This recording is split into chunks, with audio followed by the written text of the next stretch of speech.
Hello everyone, welcome to my tech Abhyasika YouTube channel. Friends, आजच्या क्लासमध्ये आपण यामध्ये काही गेटचे स्टेजेस पाहणार आहोत की किती स्टेजेस आहे आणि त्याबद्दल त्याचे काही टर्म पाहणार आहोत. तर चला तर स्टार्ट करूया.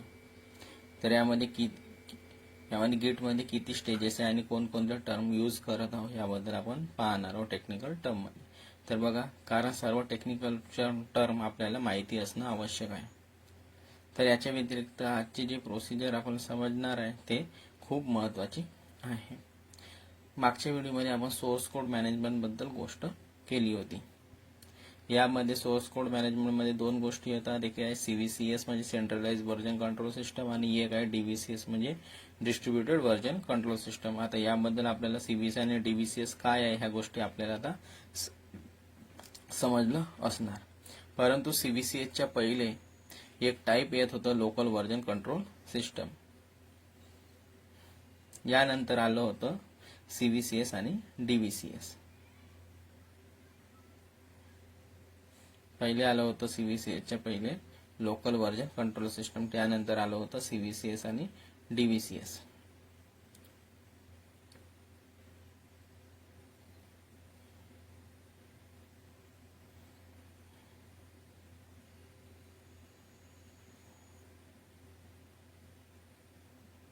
बघा, यामध्ये ह्या गोष्टी लिहून देत आहे. आणि यानंतर आला आहे CVCS म्हणजे सेंट्रलाइज व्हर्जन कंट्रोल सिस्टम आणि डिस्ट्रीब्युटेड व्हर्जन कंट्रोल सिस्टम. आता लोकलचे मिनिंग काय आहे याबद्दल आपण पाहणार आहोत.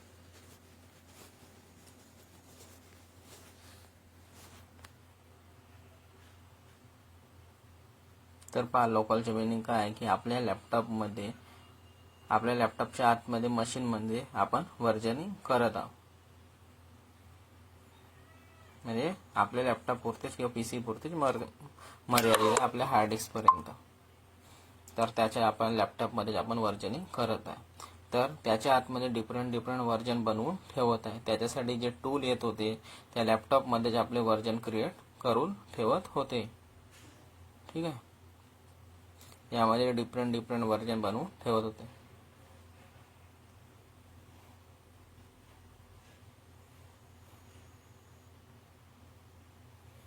आणि यामध्ये काही टूल येत होते आणि ते आपल्या लॅपटॉपमध्येच आपले व्हर्जन क्रिएट करून ठेवत होते.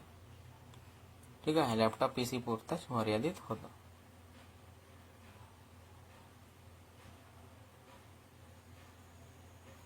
आणि याचा जो फायदा काय होता की आपला आपल्याला जो पण व्हर्जन पाहिजे आपण पहिले जे काही काम केलं होतं त्यामध्ये अपडेट केलं होतं, तर आपल्या फाईलमध्ये आपल्याला ते वापस मिळून जाते. जे काही काम केलं, जे काही अपडेट केलं ते फाईल आपल्याला परत मिळून जात होते.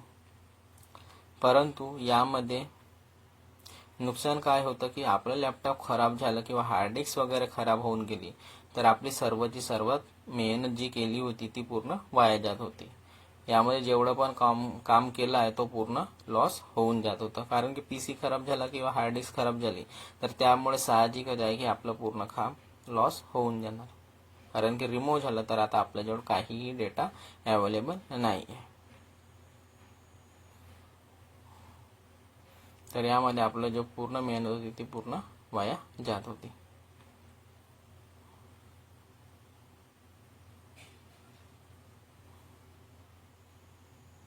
याचे ॲडव्हान्टेज आपण यामध्ये काही इम्प्रूव्हमेंट करून बनवलं आहे. बघा, याच आपल्या काही डिसॲडव्हान्टेजमुळे आपण यामध्ये काही इम्प्रूव्हमेंट करून बनवलेलं आहे CVCS.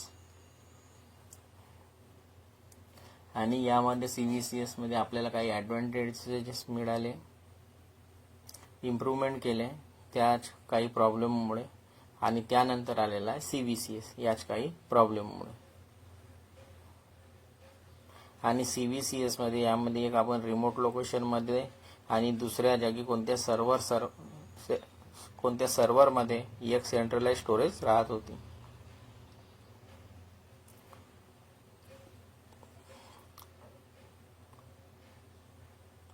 ठीक आहे, ज्यामध्ये आपला डेटा पुश करून देत होतो किंवा पाठवत होतो. यामुळे काय होतं की आपली मशीन जी आहे त्यामध्ये काही अडचण आली तरी आपण यामध्ये काही फरक नाही पडत होता. कारण आपला जो आहे तो डेटा कोणत्या सेंट्रलाइज सर्व्हरमध्ये कुठल्या दुसऱ्या जागी अवेलेबल आहे, स्टोअर आहे. त्यामुळे आपल्याकडे 2 कॉपी आहेत.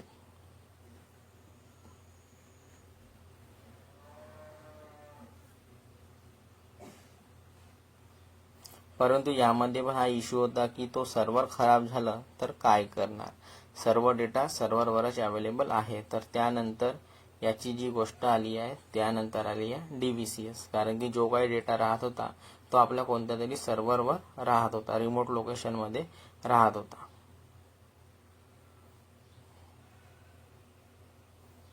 त्यामध्ये पहिले जो पाहिलं त्याच्यामध्ये PC वगैरे खराब झाला, पूर्ण डेटा लॉस होता. परंतु याचे जो इम्प्रूव्हमेंट आला तो आहे CVCS. याचे जो डेटा होता तो कोणत्या दुसऱ्या लोकेशन सर्व्हरमध्ये राहत होता, कारण सेंट्रलाइज स्टोरेजमध्ये डेटा स्टोअर होता, ज्यामध्ये आपला डेटा पुश करून देत होतं किंवा पाठवत होतो. यामुळे काय होत होतं की आपली जी मशीन आहे किंवा काही अडचण आली किंवा काही प्रॉब्लेम आला तर आपला जो आहे तो डेटा सेंट्रलाइज सर्व्हरमध्ये कोणत्या दुसऱ्या जागेमध्ये अवेलेबल आहे.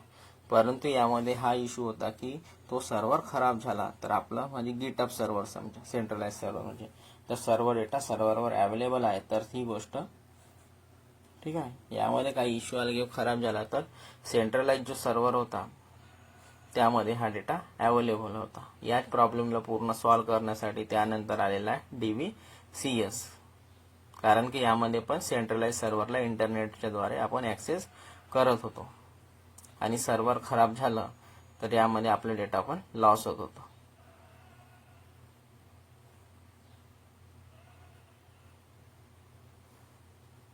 आणि कारण की आपला जो डेटा होता तो सर्व्हरवर अवेलेबल होता.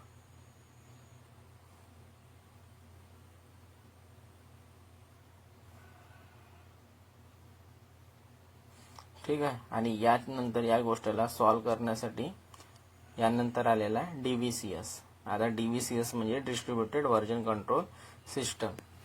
ठीक आहे. लोकल नंतर आलेला आहे CVCS नंतर आलेला आहे डिस्ट्रीब्युटेड. ह्या सर्व गोष्टी मी आपल्याला सांगितलं आहे की कशा पद्धतीने 1 by 1 सोर्स कोड मॅनेजमेंट मध्ये इम्प्रूव्हमेंट आलेलं आहे. आणि DVCS मध्ये आपल्याला माहितीच आहे की DVCS मध्ये काय काम करतो. तर DVCS मध्ये गीट जो आहे तो एक डिस्ट्रीब्युटेड व्हर्जन कंट्रोल सिस्टम आहे. याच्यानंतर येते मर्क्युरियल, जो आहे तो पण एक डिस्ट्रीब्युटेड व्हर्जन कंट्रोल सिस्टम आहे. परंतु मर्क्युरियलला जास्त यूज नाही करायचे आहे. असं नाही आहे की हा खराब आहे किंवा काही नुकसान आहे. प्रत्येक कामासाठी वेगवेगळे प्रकारचे व्हर्जन कंट्रोल सिस्टम आहे मार्केटमध्ये. परंतु सर्वात जो पॉप्युलर आहे तो आहे गीट. याला कोणी बनवला आहे? लायनस टॉर्व्हाल्डने बनवलेला आहे.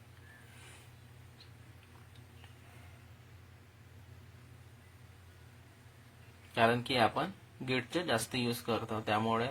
आणि मर्क्युरियल पण मार्केटमध्ये आहे परंतु आपण यूज करत आहे गीटला, कारण की प्रत्येक कामासाठी वेगवेगळे टूल्स बनलेले आहेत. परंतु ज्यांना जो योग्य वाटतो तोच त्याच टूलला यूज करतात. आपण गीटलाच यूज करणार.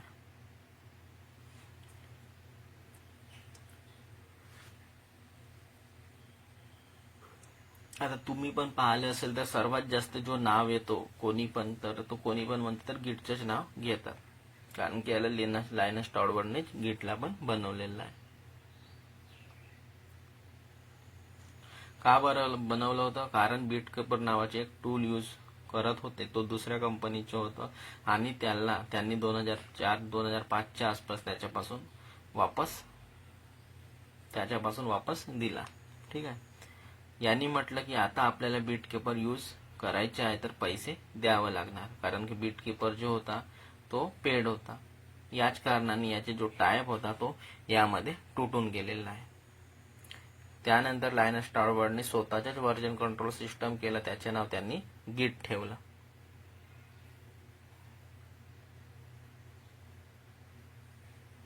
आणि जो बिटकॉपर आहे हा दुसऱ्या कंपनीचा प्रोडक्ट आहे.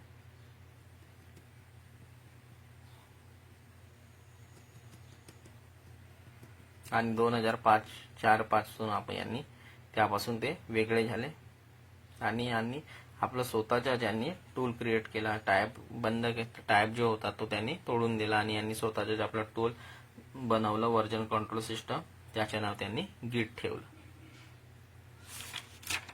कारण की तो बिटकेपर जो होता तो पेड होता आणि लायनस टॉर्चवर जे आपण गोष्टी बनवतो तो फ्री बनवतो. होऊ शकते यामध्ये टाईपची स्पेलिंग जी माझी आहे ती चुकीच झाली असेल. टाईप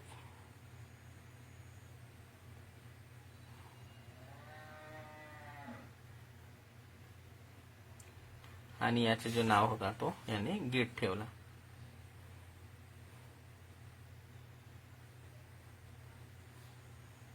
दुसरी गोष्ट, गिटचं गिट हबशी काहीही लेणं देणं नाहीये.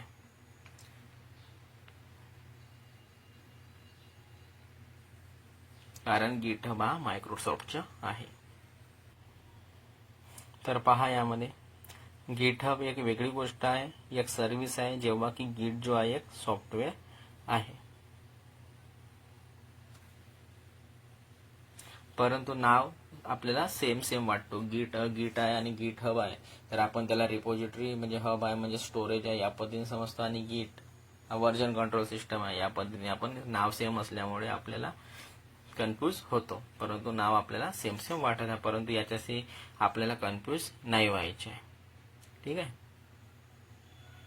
तर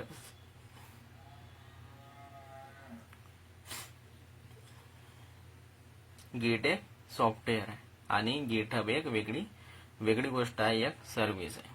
ठीक आहे. परंतु नाव सेम वाटल्यामुळे यामध्ये कन्फ्यूज नको व्हा, कारण की मी ह्या गोष्टी पूर्णपणे क्लिअर करून दिलेल्या आहे. असंच एक गिटलॅब पण येतो, हा एक वेगळा आहे, ही पण एक सर्व्हिस आहे. गिटहब असतो या पद्धतीने एक गिटलॅब पण येतो, हा पण रिपोजिटरी आहे किंवा स्टोरेज आहे.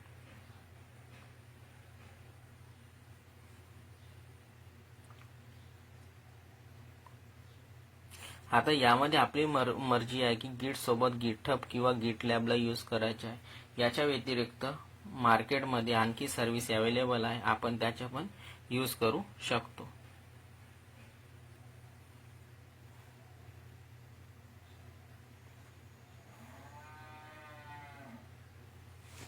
गिटहब गिटलॅब याच्या व्यतिरिक्त पण आणखी काही सर्व्हिसेस आहेत, आपण त्याच्या पण आपण यामध्ये यूज करू शकतो, परंतु मी यामध्ये गिटहबचा यूज करणार आहे. ठीक आहे. कारण की मी आतापर्यंत गिटहबलाच यूज केलेला आहे आणि गिटलॅबला पण यूज करू शकतो, परंतु मी गिटहबचाच सांगणार कारण की गिटहब इझी वाटतो. तर गिट एक सॉफ्टवेअर आहे जे आपल्याला आपल्या मशीनवर यूज करायचे, आणि ह्या सर्व सर्व्हिसेस आहे ज्यामध्ये आपली सेंट्रल रिपोजिटरी ठेवली आहे, ज्यामध्ये आपण स्टोअर करू शकतो.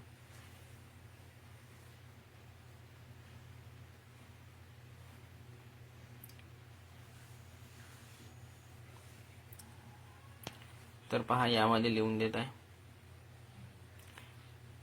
तर गिट एक सॉफ्टवेअर आहे जे आपल्याला आपल्या मशीनवर यूज करायचे, आणि कशा पद्धतीने यूज करायचे ह्या गोष्टी पण मी सांगणार आहे, कारण की मी 1 बाय 1 आपल्याला मी सांगत आहे. आणि ह्या सर्व सर्व्हिसेस आहे ज्यामध्ये आपली सेंट्रल रिपोजिटरी ठेवली जाते.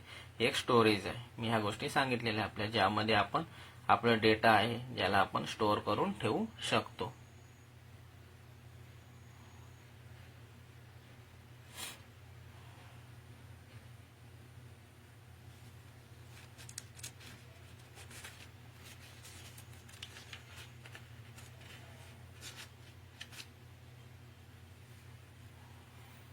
गिटहब जो आहे तो सेंट्रल रिपोजिटरी आहे म्हणजे स्टोरेज आहे, ज्यामध्ये आपण डेटाला स्टोअर करून ठेवू शकतो. डेटाला स्टोअर करण्यासाठी आपण पुश करणार, गिट पुश या कमांडनी, आणि गिटहबची URL मेन्शन करणार, तर त्यामध्ये जो काही डेटा आहे तो त्यामध्ये स्टोअर होऊन जाणार त्या नावाने. ठीक आहे. आणि गिटलॅब आणि गिटहब ह्या जे दोन्ही आहेत हे स्टोरेज आहे, यांना असं समजू शकता. गिटहब गिटलॅब एक सेंट्रल स्टोरेज आहे, यामध्ये आपल्या डेटाला स्टोअर करून ठेवू शकतो. यांना आपण सेंट्रल रिपोजिटरी पण म्हणू शकता.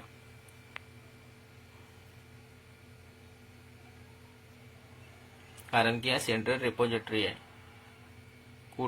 कोणत्या लोकेशन मध्ये हे अवेलेबल आहे. आज आपल्याला पाहायचे आहे की आपल्या ज्या स्टेजेस आहेत ते किती प्रकारचे आहेत, गिटच्या वर्कफ्लो काय आहे, याबद्दल आपण पाहणार आहोत. तर आता आपण गिटचे जो वर्कफ्लो आहे याला आपण समजून घेऊया. ठीक आहे.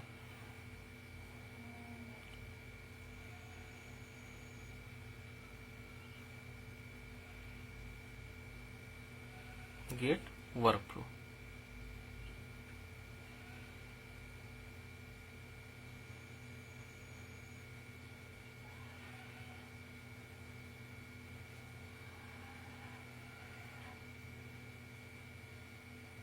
पहा आता यामध्ये वर्कफ्लोला समजण्यासाठी त्यासाठी मी सिनॅरिओ यामध्ये सांगत आहे. जे लॅबमध्ये करणार आहोत की गिट कशा प्रकारे काम करतो त्याबद्दलच आपण यामध्ये सिनॅरिओ पाहणार आहोत. ठीक आहे. तर पहा, सपोज आपल्याजवळ 2 मशीन आहे.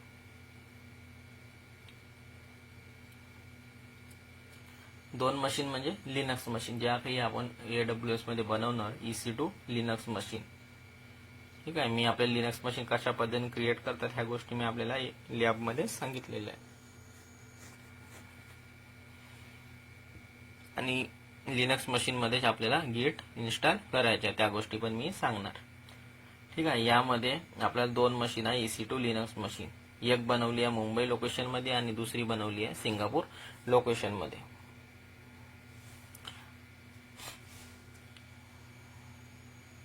परंतु आता एकच मशीन बनवली आहे सध्या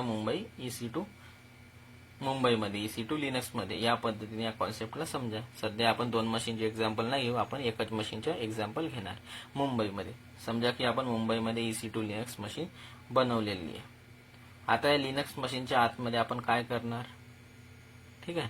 यामध्ये 2 घेतलेल्या, परंतु आपण एकाच मशीनचे एक्झाम्पल घेऊन समजू. यामध्ये कन्फ्युजन व्हाल म्हणून आपण एकच मशीनचे एक्झाम्पल घेऊ. मुंबईमध्ये लिनक्स मशीन बनवलेली आहे. ठीक आहे. आता लिनक्स मशीन कशा पद्धतीने बनवतात AWS मध्ये ह्या गोष्टी आपल्याला माहिती असणार. सर्वात पहिले आपल्याला इन्स्टॉल करायच्या यामध्ये गिट.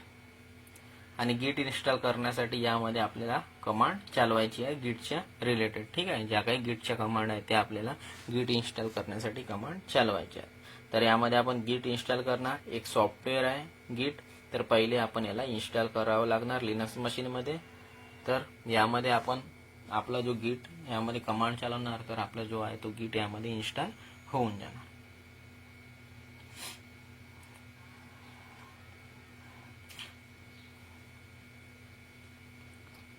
गिट जो आहे तो फ्री आहे.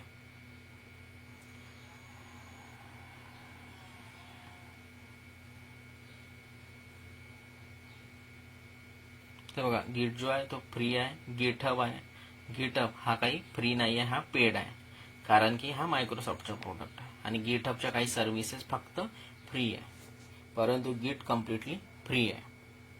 विना क्लाउड लॅपटॉपमध्ये गिटवर काम करायचे आहे तर आपण यामध्ये करू शकतो गिटमध्ये. कारण की आपण गिट विंडोजमध्ये पण आपण इन्स्टॉल करू शकतो. गिटला इन्स्टॉल केल्यानंतर आपण डायरेक्टरी क्रिएट करणार. त्या डायरेक्टरीला नाव देणार मुंबई गिट. ठीक आहे. लक्षात असले पाहिजे की आपली हे मुंबईमधली डायरेक्टरी आहे, त्यासाठी आपण या डायरेक्टरीला नाव देणार मुंबई गिट. कारण की मुंबईमध्ये लिनक्स मशीन बनवली आहे, तर त्यामुळे यामध्ये आपल्याला समजलं पाहिजे, म्हणजे कन्फ्यूज नाही झालं पाहिजे, त्यासाठी आपण याला नाव देणार मुंबई गिट. कारण की डायरेक्टरी बनवणार. आणि डायरेक्टरी बनवण्यासाठी आपल्याला कमांड माहिती असणार mkdir आणि मुंबई गिट. याप्रमाणे नाव देऊन आपण मुंबई गिट नावाची यामध्ये एक डायरेक्टरी बनवून देणार.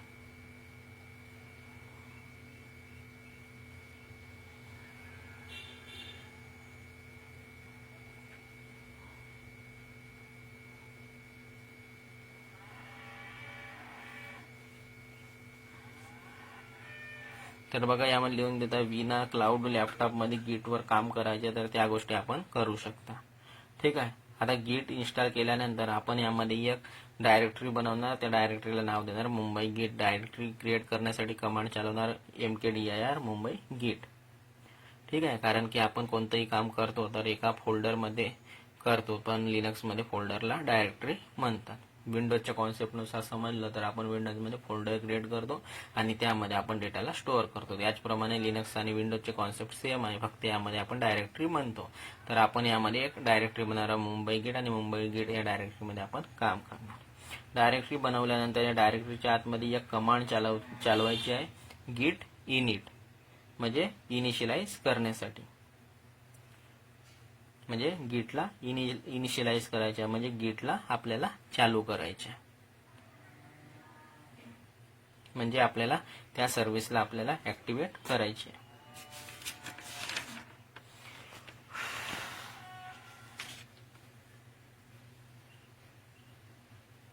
कोणत्या गोष्टीला इनिशियलाइज करण्याचे मीनिंग आहे की त्याला चालू करणं किंवा ऍक्टिव्हेट करणं.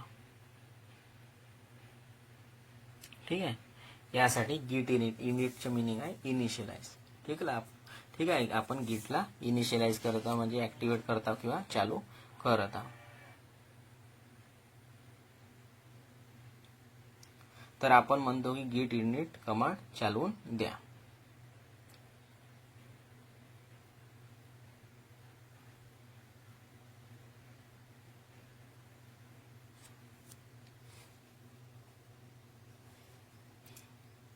तर पहा, यामध्ये लिहून पण देत आहे की कोणत्या पण गोष्टीला इनिशियलाइज करण्याचे मीनिंग आहे की त्या सर्व्हिसला चालू किंवा ऍक्टिव्हेट करून देणं.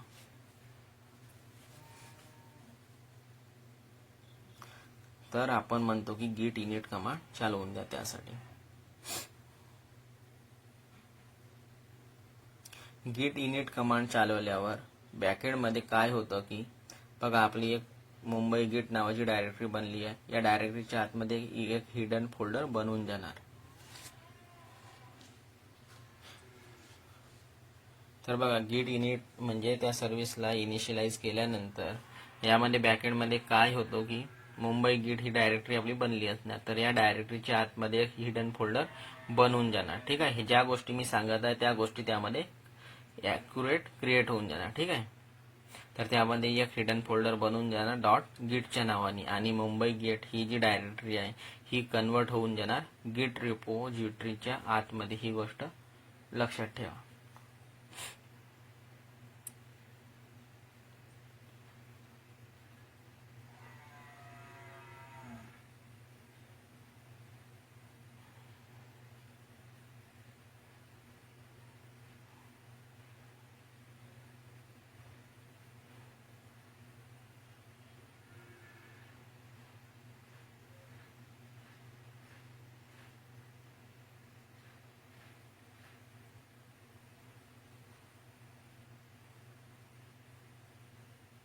तर बघा, डॉट गिटच्या नावाने यामध्ये एक हिडन फोल्डर क्रिएट होऊन जाणार. मुंबई गिटची ही जी डायरेक्टरी आहे ही कन्वर्ट होऊन जाणार आता गिट रेपोजिटरीच्या आतमध्ये. ही गोष्ट लक्षात ठेवा.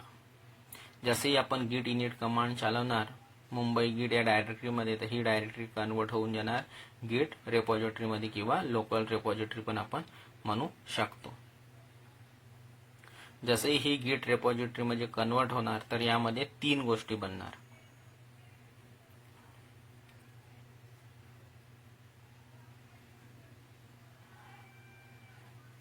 तर यामध्ये 3 गोष्टी बनणार.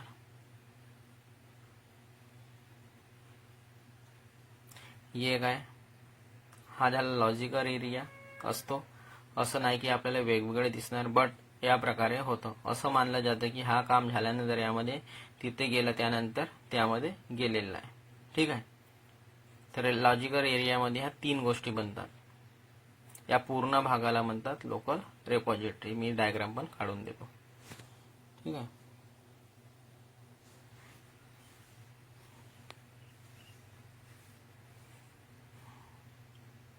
कारण की यामध्ये 3 गोष्टी बनणार, वर्किंग डायरेक्टरी, स्टेजिंग एरिया आणि लोकल रेपो.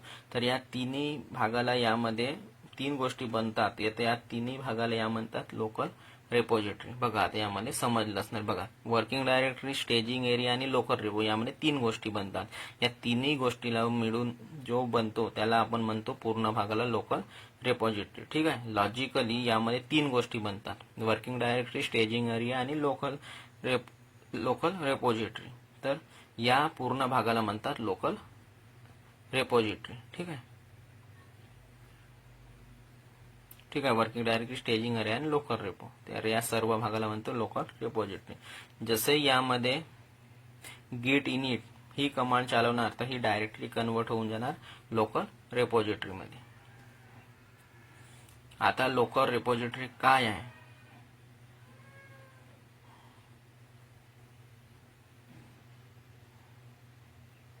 तर बघा, आपल्या सिस्टीममध्ये आपल्या जो सिस्टम आहे त्यामध्ये 3 फोल्डर, यामध्ये एक फोल्डर बनून जातो. आपल्या सिस्टीममध्ये एक फोल्डर बनून जाणार गिटचं फोल्डर. ठीक आहे. यामध्ये .git हिडन फोल्डर आहे. यामध्ये गिटचं फोल्डर बनणार आणि .git यामध्ये .git हिडन फोल्डर आहे. गिटच्या फोल्डर प्रमाणेच काम करणार.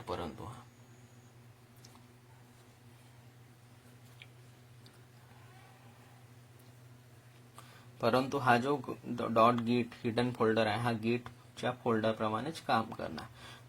जे पण आपण काम करत आहे यामध्ये करणार, कोड लिहिणार, तो सर्व सेव्ह होणार या लोकल रिपॉझिटरीमध्ये. ठीक आहे. डायग्राम मध्ये पाहू शकता. डायग्राम नुसार आपल्याला समजून येणार. तर यामध्ये लॉजिकली 3 गोष्टी बनणार, म्हणजे 3 स्टेजेस असतात यामध्ये. तर पहिला आहे वर्किंग डायरेक्टरी किंवा वर्क स्पेस, दुसरा आहे स्टेजिंग एरिया, डायग्राम वरून समजू शकता. ठीक आहे. आणि तिसरा आहे लोकल रिपॉझिटरी किंवा लोकल रेपो.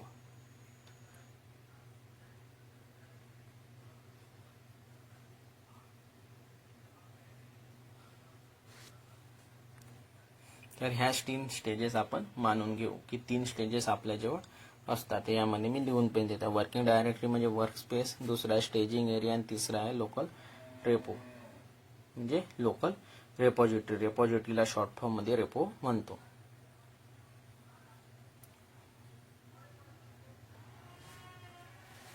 ठीक आहे. हा झाला वर्किंग डायरेक्टरी 1, हा झाला स्टेजिंग एरिया 2 आणि तिसरं झालं लोकल रेपो. या पूर्ण भागाला म्हणतात लोकल रिपॉझिटरी. ठीक आहे. यारोनी मी दाखवलेलं पण आहे ह्या गोष्टी. ठीक आहे.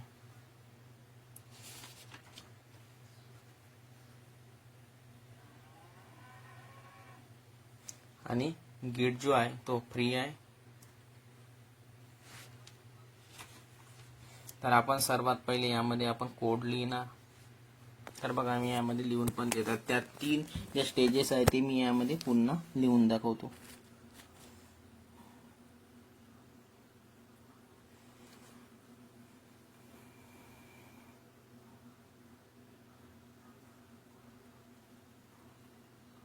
वर्किंग डायरेक्टरी 3 स्टेजेस मध्ये बघा, वर्किंग डायरेक्टरी आहे, स्टेजिंग एरिया आणि लोकल रेपो. ठीक आहे.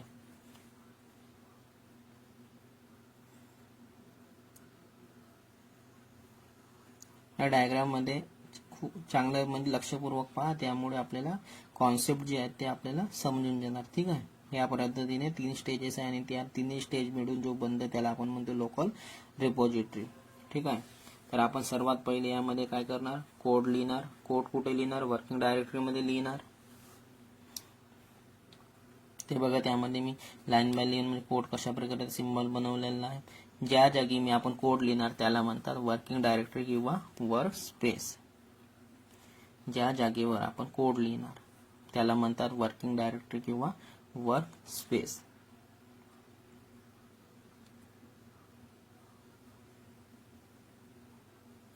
आणि आपण जो कोड लिहिणार किंवा कोणकोणते काम करणार, एडिटिंग करणार, मॉडिफाय करणार, ते सर्व आपण वर्किंग डायरेक्टरी मध्ये करणार या प्रकारचे काम. कारण की कोड लिहिणार आहे तर आपण कोड चुकलं तर त्याला मॉडिफाय पण करणार, एडिटिंग पण करणार. तर ह्या गोष्टी आपण वर्किंग डायरेक्टरी मध्येच करणार. ज्या जागेवर आपण काम म्हणजे कोड लिहिणार करणार त्याला वर्किंग डायरेक्टरी म्हणणार किंवा म्हणतो.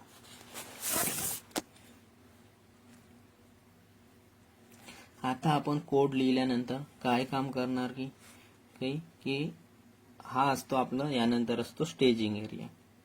आपलं कोड लिहून झालं. आता आपण म्हणतो की आता तर आपला कोड लिहून झालेला आहे. आता या कोडला लिहिल्यानंतर या कोडला आपल्याला कमिट करायचे आहे. तर आपण कधीही डायरेक्ट कमिट नाही करणार. ठीक आहे. आपल्याला डायरेक्ट कमिट नाही करायचे आहे.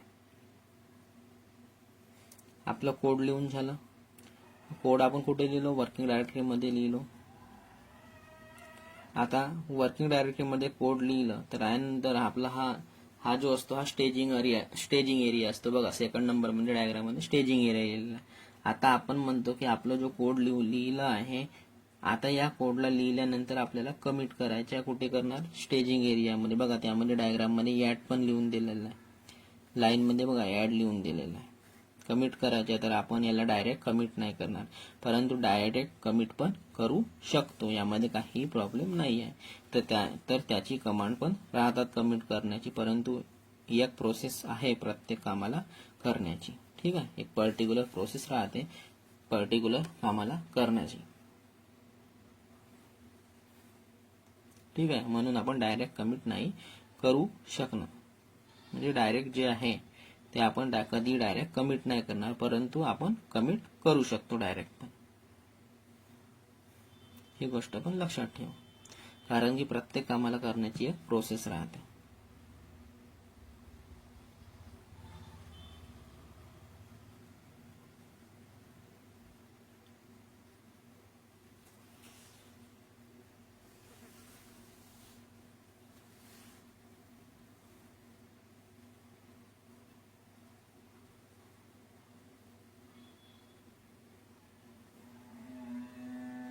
आपण म्हणतो की डायरेक्ट नाही करू, पण एक मेथडने आपण करू शकतो आणि मेथड ही आहे. ठीक आहे, ते मेथड पण आपल्याला सांगत आहे.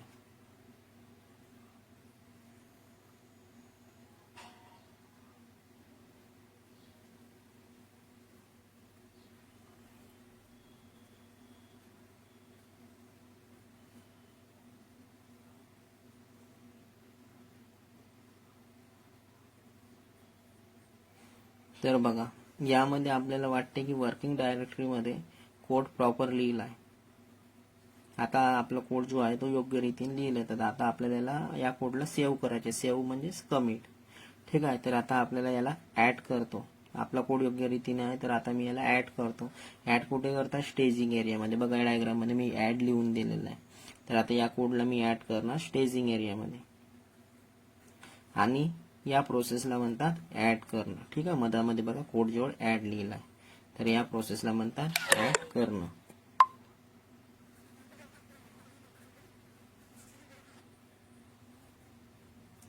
वर्किंग डायरेक्टरी मधून स्टेजिंग एरियामध्ये त्या कोडला आपण पाठवतो, त्याला आपण ऍड करणं म्हणतो. ठीक आहे, आणि ऍड कोणत्या प्रोसेसला म्हणतात, ह्या सर्व गोष्टी आपल्याला लक्षात ठेवायच्या आहे. ठीक आहे, वर्किंग डायरेक्टरी मधून आपण स्टेजिंग एरियामध्ये त्या कोडला पाठवतो, त्याला आपण ऍड करणं म्हणतो. ऍडचं मिनिंग आहे, वर्किंग डायरेक्टरी मधून जेव्हा स्टेजिंग एरियामध्ये आपण आपल्या कोडला पाठवतो त्या प्रोसिजरला ऍड म्हणतात. ठीक आहे, ह्या गोष्टी तुम्हाला क्लिअर म्हणजे जो बेसिक आहे तो पूर्ण क्लिअर करून देता यामध्ये. तर ऍडचे मिनिंग आहे की वर्किंग डायरेक्टरी मधून जेव्हा त्या कोडला स्टेजिंग एरियामध्ये पाठवतो, तर त्या प्रोसिजरला म्हणतात ऍड. ठीक आहे,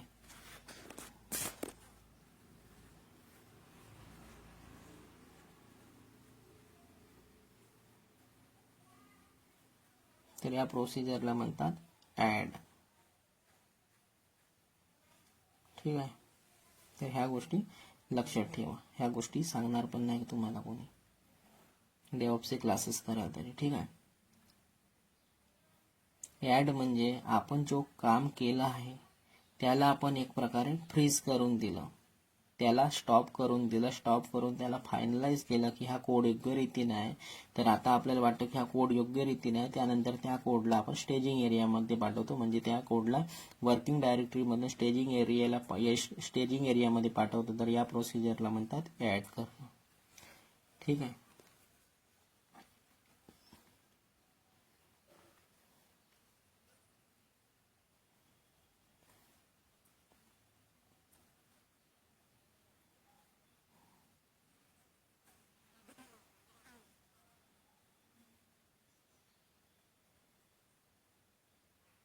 म्हणजे त्या कोडला आपण फ्रीज करून दिलं, स्टॉप करून दिलं, किंवा त्या कोडला आपण फायनलाइज करून दिलं आणि त्याला आपण ऍड केलं की कोड योग्य रीतीने आहे. तर वर्किंग डायरेक्टरी मधून आपण त्या स्टेजिंग एरियामध्ये त्या कोडला आपण ऍड करत आहे.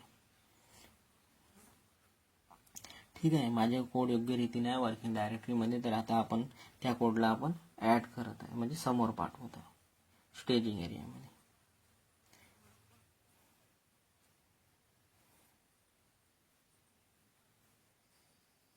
तर जे ॲड करण्याचे मिनिंग आहे की ही गोष्ट माझी रेडी झालेली आहे, आता मी बनवून यामध्ये ठेवलं आहे. आता मला फिनिशिंग करायची आहे किंवा फायनली मला फायनल टच द्यायचा किंवा काही पण करायचं, तर आपण म्हणतो त्याला स्टेजिंग एरियामध्ये आणून ठेवलं आहे. आता यामध्ये आपण काहीही चेंज नाही करू शकत. जे काही चेंज करायचे आहे ते आपण वर्किंग डायरेक्टरीमध्येच करणार. आता आपलं फायनल कोड रेडी झालेला आहे, तर आपण त्या कोडला आता स्टेजिंग एरियामध्ये आपण त्या कोडला ॲड करणार.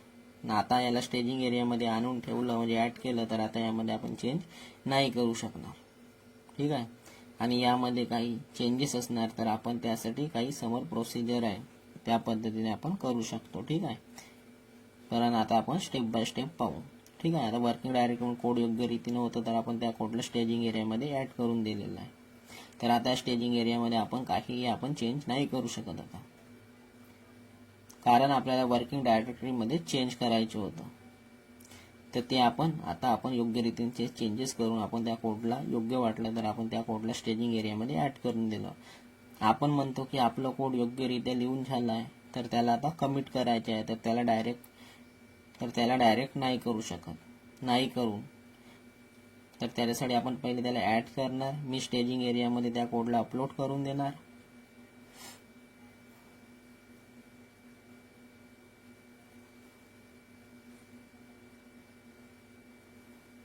म्हणजे वर्किंग डायरेक्टरीमधून त्या कोडला स्टेजिंग एरियामध्ये ॲड केलं. आता स्टेजिंग एरियामध्ये आल्यानंतर आपला जो नेक्स्ट स्टेप आहे असतो त्याला आपल्याला कमिट करायचा आहे.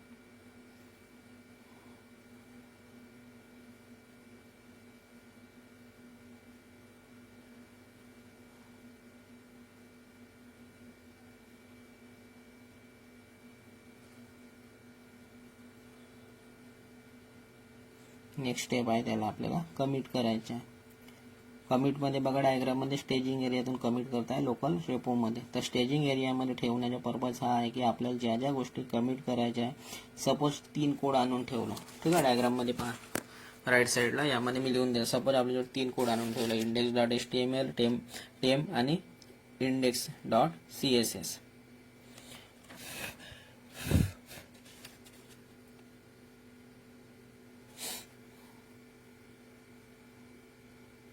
तर स्टेजिंग एरियामध्ये ठेवण्याचा पर्पज हा आहे की आपल्याला ज्या गोष्टी कमिट करायच्या, तर बघा याला एका एक्झाम्पलने समजू.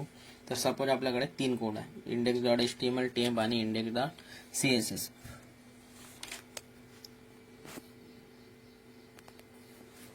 तर आता आपण या तिघांना स्टेजिंग एरियामध्ये अपलोड करून दिलेलं आहे.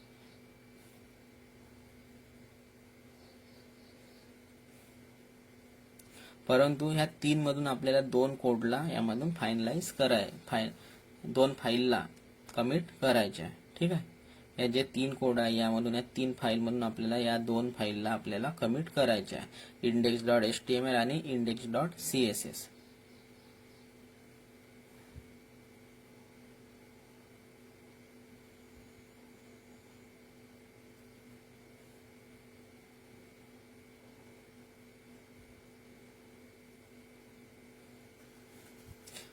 याचं मिनिंग आहे की आपण पहिले फायनलाइज केलं की कोणतं कोड आपल्याला समोर पाठवायचं आहे. ठीक आहे. 3 फाईल पैकी आपल्याला वाटलं की या 2 फाईलला पाठवायचं आहे, म्हणजे आपण काय केलं, पहिले फायनलाइज केलं की सिलेक्ट केलं की या कोडला आपल्याला समोर पाठवायचं आहे. स्टेजिंग एरिया ती जागा आहे, म्हणजे पहिले बघा यामध्ये लिहित आहे की 3 कोड पैकी मला 2 फाईलला पाठवायचे, म्हणजे मी यामध्ये पहिले फायनलाइज केलं त्या फाईलला की या फाईलमधल्या कोडला समोर आपल्याला पाठवायचे आहे. तर बघा स्टेजिंग एरिया ती जागा आहे ज्यामध्ये आपण कोडला आणून फायनलाइज करतो की यामधून मी सिलेक्ट करणार की कोणत्या कोडला समोर पाठवायचे आहे. तर ह्या गोष्टी आपण स्टेजिंग एरियामध्ये फायनलाइज करणार की कोणत्या कोडला आपल्याला समोर पाठवायचे आहे आणि कोणता कोड आपण यामध्ये फायनलाइज करणार आहे आणि कोणता कोड योग्य रीतीने केलेला आहे की आपण याला समोर पाठवत आहे. ह्या गोष्टी आपण स्टेजिंग एरियामध्ये डिक्लेअर करू किंवा सिलेक्ट करणार की या कोडला मला समोर पाठवायचे आहे. आणि यामध्ये जे कोड आपल्याला योग्य नाही वाटत त्या कोडला आपण स्टेजिंग एरियामधून काढून घेऊ.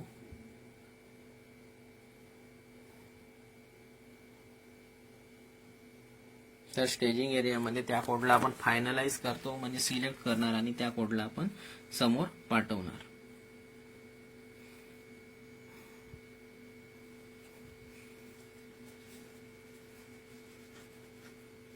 यामध्ये बघा राईट साईडला मी कोड पण लिहून दिलेला डायग्राम मध्ये. तर ह्या गोष्टी आपण स्टेजिंग एरियामध्ये डिक्लेअर करणार किंवा फायनलाइज करणार की कोणत्या कोडला समोर पाठवायचे आहे. तर जे कोड योग्य नाही वाटत त्या कोडला आपण स्टेजिंग एरियामधून काढून घेऊ.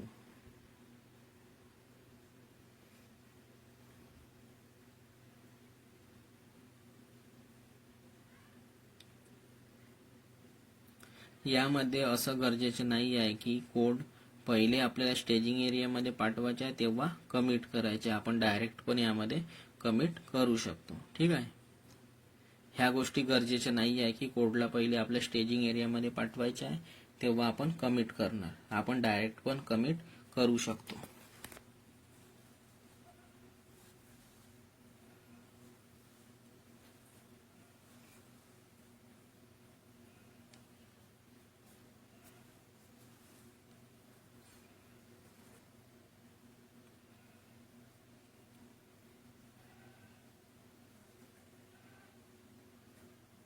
परंतु योग्य मेथड ही आहे की आपल्याला पहिले कोडला आणून ठेवणार.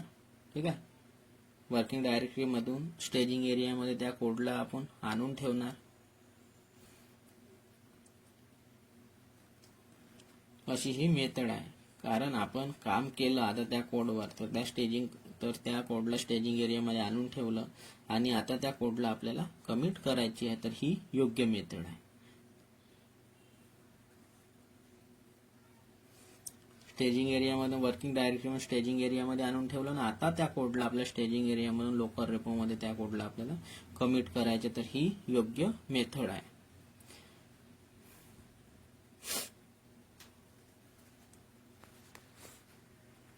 तर पहा, कमिट करण्याचे मीनिंग आहे की मी त्याचा स्नॅपशॉट घेत आहे.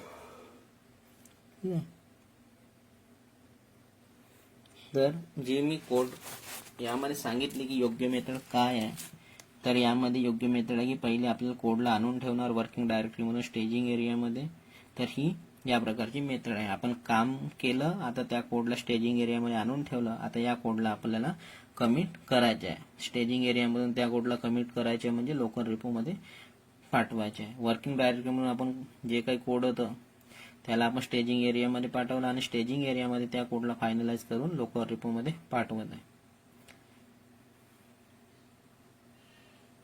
तर ठीक आहे. जो कमिटचा जो मिनिंग आहे तो आहे त्याचा स्नॅपशॉट घेणं. म्हणजे कमिट म्हणजे स्टेजिंग एरियामधून लोकल रिपॉझिटरीमध्ये आपल्या त्या कोडला पाठवणं, याला आपण कमिट म्हणतो. ह्या जे काही टर्म आहे ह्या डायग्राम मध्ये मी डिफाईन केलेलं आहे. बघा, वर्किंग डायरेक्टरीमधून स्टेजिंग एरियामध्ये पाठवतो त्याला आपण ऍड म्हणतो आणि स्टेजिंग एरियामधून लोकल रेपोमध्ये पाठवतो त्याला आपण कमिट म्हणतो. कमिट म्हणजे फायनली या कोडला सेव्ह करणं. हा माझा फायनल कोड आहे, याची एक कॉपी सेव्ह झाली आहे फ्युचर साठी.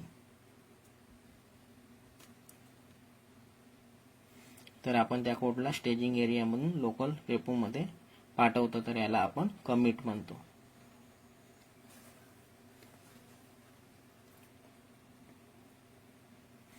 ठीक आहे. आणि त्या ह्या गोष्टी डायग्राम मध्ये पण डिफाईन करून दिलेलं आहे. ऍड कशाला म्हणतात, कमिट कशाला म्हणतात. कमिट म्हणजे त्या कोडला सेव्ह करणं. ठीक आहे. कमिट म्हणजे सेव्ह.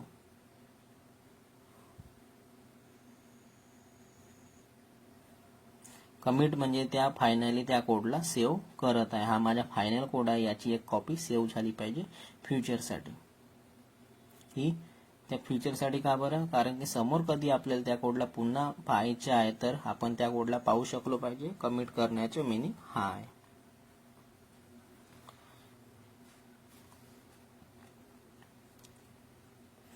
ठीक आहे. मी 1 बाय 1 पूर्ण टर्म आपल्याला समजून सांगत आहे. तुम्ही भला व्हिडिओ पहा आणि त्यानंतर मला सांगा की खरंच या टर्म आहे का, आणि गुगलमध्ये पण सर्च करा. तुम्हाला क्लासेसमध्ये नाही सांगणार. आणि मी जे काही अभ्यास केलेला पूर्ण डिटेल्समध्ये केलेला आहे. प्रत्येक टर्मला सर्च करून हे वगैरे मला क्लासेसमध्ये नाही सांगितलेले आहेत ह्या गोष्टी. तुमचे पूर्ण बेसिक क्लिअर होऊन जाणार की कोणत्या गोष्टीला काय म्हणतात. तर कमिट करण्याचे मिनिंग हा पण होतो की आपण त्याचे स्नॅपशॉट घेतलं. ही टर्म पण समोर आपण डिस्कस करणार की स्नॅपशॉट कशाला म्हणतात आणि स्नॅपशॉट कधी बी इन्क्रिमेंटल असतो. म्हणजे ज्या गोष्टी नवीन ऍड झालेल्या असतात त्याच गोष्टी त्या गोष्टीला आपण सेव्ह करतो स्नॅपशॉटमध्ये. ठीक आहे, पूर्ण डेटाला कॉपी करत नाही. तर बघा स्नॅपशॉटचे मिनिंग काय आहे की आपण फोटो घेतो तेव्हा आपण म्हणतो की हा स्नॅप घेतलेला आहे किंवा स्नॅपशॉट घेतलेला आहे, तर त्याला आपण सेव्ह करून घेतला आहे. बघा ना, आपल्याला कोणती एखादी फोटो आवडली तर आपण काय करतो, वर किंवा खाली तुमच्या ज्या पण आपल्या स्क्रीन होती तिथे आपल्याला बघा स्नॅपशॉटचा ऑप्शन असतो. तर आपण त्याला स्नॅपशॉटवर क्लिक केलं तर त्याची पूर्ण फोटो सेव्ह होऊन जाते. तर या पद्धतीने ह्या स्नॅपशॉटचं मिनिंग आहे.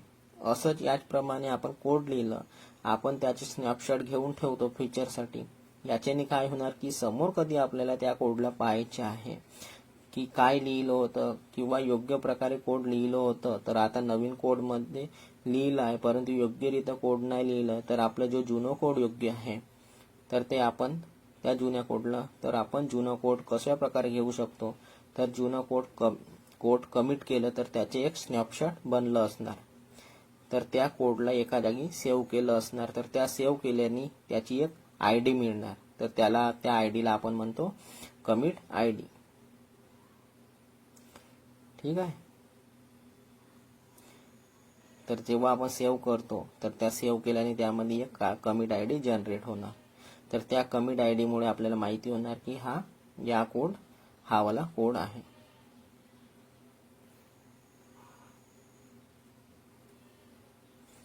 त्याला आपण कमिट आयडी म्हणतो. बघा राईट साईडला आपण लिहिलेला आहे स्नॅपशॉटच्या खाली कमिट आयडी. आणि कमिट आयडी ही नेहमी युनिक राहते, सेम नाही राहणार.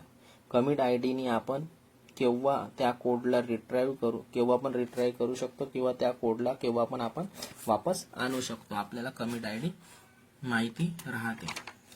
कमिट आयडीने आपल्याला म्हणजे त्या कोडला आपल्याला रिट्राईव्ह करायचं असेल तर त्या कमिट आयडीला मेन्शन केल्यानंतर तो कोड आपल्या जवळ येऊन जाणार. ठीक आहे, या गोष्टीला पण मी आपल्याला समजावून सांगणार. कारण कमिट आयडी ही जी आहे ती युनिक आहे आणि या आयडीला पाहून माहिती पण होऊन जाणार की या कोडमध्ये आपण काय केलं होतं. ठीक आहे, कमिट आयडी कशा पद्धतीने आपण कोडला रिट्राईव्ह करू शकतो ह्या गोष्टी पण मी आपल्याला सांगणार. ठीक आहे, समोर जसं जसं आपला थेअरी आणि प्रॅक्टिकल पार्ट होतो त्यामध्ये मी ह्या गोष्टी करून पण दाखवणार. तर कमिट आयडीने आपण कोडमध्ये काय काम केलं ह्या गोष्टी आपल्याला माहिती होऊन जाणार. कमिट आयडी ही 40 अल्फा न्यूमेरिक कॅरेक्टरची राहते. म्हणजे अल्फा न्यूमेरिक म्हणजे अल्फाबेट पण असतात आणि न्यूमेरिकल पण नंबर असतात. म्हणजे 40 अल्फा न्यूमेरिक कॅरेक्टरची राहते. त्यापासून आपल्याला समजायचे आहे की आपण काय काम केलं आहे. ठीक आहे, डायग्राम मध्ये बघा 40 अल्फा न्यूमेरिक लिहून दिलेली आहे बघा. ठीक आहे, आपण या गोष्टीला आपण टॅग पण देऊ शकतो की आपल्याला जसं बघा फोल्डरला आपण नाव देतो एक प्रकार की आपल्याला ही फाईल या नावाने आपल्याला ओळख समजली पाहिजे की ही वाली फाईल या नावाने सेव्ह आहे. तर त्या पद्धतीने यामध्ये आपण टॅग पण देतो. टॅग लावणं म्हणजे मी हा जो कोड लिहिलं होतं हा लेटेस्ट नावाने टॅग मध्ये लिहून दिलं. तर टॅग इक्वल टू लेटेस्ट. तर मी त्या फाईलला आता लेटेस्ट नावाने ओळखणार. याच्याने काय होणार की लक्षात येणार की हा जो कोड होता किंवा कमिट आयडी होती तर कमिट आयडी 40 अल्फा न्यूमेरिकल नंबरची राहते. तर याप्रमाणे असणार की कमिट आयडीला पाहून तर लक्षात नाही येणार की काय आहे बा म्हणून, परंतु आपण टॅग लावून देणार किंवा टॅग लावून देऊ शकतो. म्हणजे एखादी नाव देऊ शकता त्याला. तर जसं लेटेस्ट नाव दिलं तर आपल्याला लक्षात राहणार की हे लेटेस्ट कोड लिहिलं होतं आणि यामध्ये काही काम करायचे आहे तर त्याला त्या लेटेस्ट नाव डिफाईन करून त्याला आपण रिट्राईव्ह पण करून त्यामध्ये आपण चेंजेस करू शकतो. कारण की कमिट आयडी खूप साऱ्या राहणार तर आपल्याला थोडी माहिती होणार की काय कोणत्या कमिट आयडी मध्ये काय कोड आहे. तर आणि कमिट आयडी किती 2-3 लक्षात राहणार, पण खूप सारे आहेत तर कशा पद्धतीने लक्षात ठेवणार. तर अशा वेळेस आपण टॅगचं यूज करू शकतो की त्या कोडला आपण एखादी नाव देणार आणि त्याच्याने आपण सर्च करणार, तर आपल्याला त्या नावाने आपल्याला तो कोड शो होऊन जाणार. जसं लेटेस्ट नाव दिलं टॅग इक्वल टू लेटेस्ट, तर आपल्याला त्याच्याने आपल्याला समजून जाणार. तर ही प्रोसेस समजली असणार की आपल्याला वर्किंग डायरेक्टरीमध्ये काम करायचे आहे, त्यानंतर आपल्याला स्टेजिंग एरियामध्ये पाठवायचं आहे.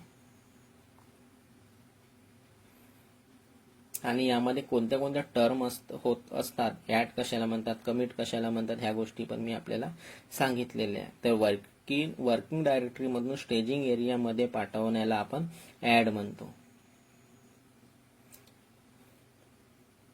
आणि जेव्हा स्टेजिंग एरियामधून लोकल रेपॉझिटरीमध्ये पाठवतो तर या प्रोसेसला आपण कमिट म्हणतो. ठीक आहे. यामध्ये 1 बाय 1 त्या डायग्राममध्ये टर्म पण डिफाईन केलेले आहेत. तर असं म्हणजे आपल्याला समजायला पाहिजे की ही टर्म का बरं लिहिलं. ठीक आहे. कॉन्सेप्टला पूर्ण योग्य रीतीने समजा.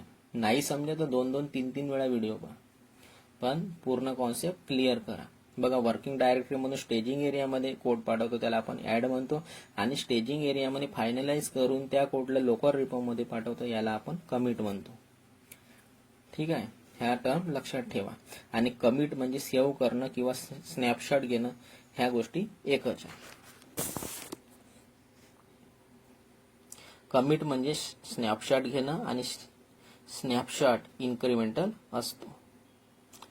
ठीक आहे. स्नॅपशॉट घेतलं असेल कोणत्या इमेजचं, तर ज्यामध्ये आपण काही चेंजेस केलं असेल त्या चेंजेसच आपल्याला त्यामध्ये सेव्ह करून घेतो, म्हणजे इन्क्रिमेंटल असतो. पूर्ण डेटा डबल सेव्ह नाही करत. त्याला ज्या गोष्टी नवीन असतात त्याच गोष्टीला तो सेव्ह करणार. तर त्या म्हणून याला स्नॅपशॉटला इन्क्रिमेंटल आहे असं म्हणतात. आता बघा, सपोज यामध्ये 3 फाईल आहे. ठीक आहे. यामध्ये सपोज 3 फाईल आहे, स्टेजिंग एरियामध्ये अपलोड केलं होतं. सपोज 3 फाईल स्टेजिंग एरियामध्ये अपलोड केलं होतं, परंतु यामधून 2 कोडला आपल्याला 2 फाईलच्या कोडला कमिट करायचे आहे. index.html आणि index.css आणि टेम्प आहे यामध्ये. तर यामध्ये काही प्रॉब्लेम आहे, म्हणून मला या कोडला ऍड नाही करायचे आहे. मला यामधून 2च फाईल कमिट करायच्या. कोणती? index.html आणि index.css. आणि जी टेम्प होती यामध्ये काही प्रॉब्लेम आहे किंवा एरर आहे, तर याला या कोडला मला ऍड नाही करायचे.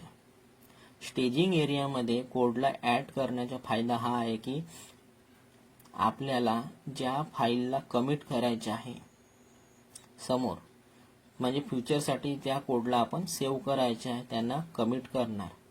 आणि ज्या कोडमध्ये काही प्रॉब्लेम आहे त्यांना तसंच ठेवणार. आपण त्यानंतर सिलेक्शन करू शकता की आपल्याकडे चॉईसेस आहेत. स्टेजिंग एरियामध्ये आता ही प्रोसेस आपल्याला समजली असणार की स्टेजिंग एरियामध्ये जे काही कोड असतात योग्य रीतीचे किंवा जेही काही आपल्याला म्हणजे एरर वगैरे असतात, जसं वर्किंग डायरेक्टली स्टेजिंग एरियामध्ये पाठवलं, तर आपण स्टेजिंग एरियामध्ये योग्य कोडला सिलेक्शन करून लोकल रेपोमध्ये पाठवणार. तर आता या पद्धतीची जी प्रोसेस आहे ती समजली असणार की ऍड कशाला म्हणतात, कमिट कशाला म्हणतात, वर्किंग डायरेक्टरी म्हणून कोणत्या स्टेजिंग एरियामध्ये कोडला ऍड करणार, ऍड केल्यानंतर त्या कोडला योग्य रीतीने आहे तर कोणत्या कोडला आपल्याला समोर पाठवायचं आहे तर त्याला आपण कमिट करणार लोकल रेपोमध्ये.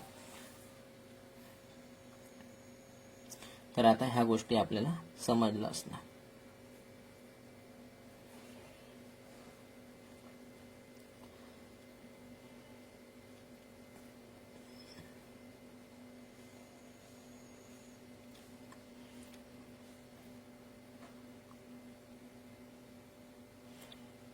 आणि ज्या कोडमध्ये प्रॉब्लेम आहे त्यांना तसंच ठेवणार स्टेजिंग एरियामध्ये. आपण त्यानंतर सिलेक्शन करणार.